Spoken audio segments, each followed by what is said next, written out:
কবর থেকে ফিরে আসা এক যুবতীর কিছু কথা। করাচি গুলশান ইকবাল এলাকায় বাইতুল করম জামে মসজিদে মাওলানা মুফতি আব্দুর রব ওয়াজ করার সময় একটি বিস্ময়কর ঘটনা বর্ণনা করেন। তিনি বলেন, ঘটনাটি ঘটছে পাকিস্তানি গিলগিট অঞ্চলে। একজন লোক একটি কবরস্থানের পাশ দিয়ে যাওয়ার সময় তার কানে এক নারীর কণ্ঠের চিৎকার ভেসে এলো, আমাকে বের কর, আমি বেঁচে আছি, আমাকে বের কর, আমি বেঁচে আছি। অনেকক্ষণ যাবত এই আওয়াজ শোনার পর লোকটি লোকালয়ে গিয়ে লোকদের জানালেন।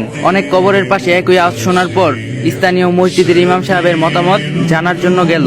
ইমাম সাহেব কবর খুঁড়ে মেয়েটিকে বের করার সিদ্ধান্ত জানালেন। কবরের উপর মাটি সরিয়ে একখানা তক্তা সরিয়ে দেখা গেল কবরের ভিতর বসা মেয়েটির উলঙ্গ, তার গায়ে কাফন নেই। মেয়েটি বলল, আমাদের বাড়ি গিয়ে আমার জন্য পোশাক নিয়ে এসো।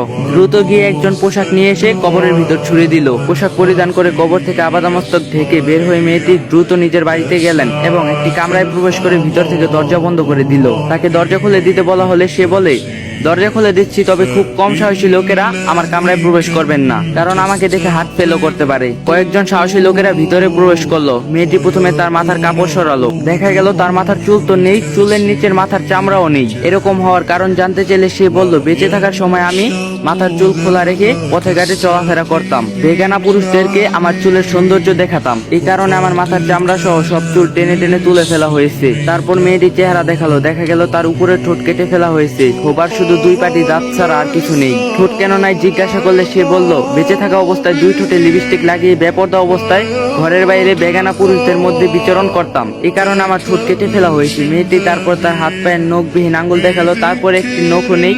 নখ কেন নাই জিজ্ঞাসা করলে সে বলল, আমি হাত পায়ের আঙ্গুলে নীল পালিশ লাগাতাম, এই জন্য আমার হাত পায়ের নখগুলা তুলে ফেলা হয়েছে। মাথা, ঠোঁট এবং নখ দেখানোর পর মেয়েটি আর কোনো কথা বলল না, নিশি হয়ে ঢলে পড়লো। দেখা গেল তার প্রাণবিহীন দেহ পড়ে আছে। মেয়েটিকে পুনরায় তার কবরে দাফন করে দেয়া হলো। তো এটাই ছিল ঘটনা।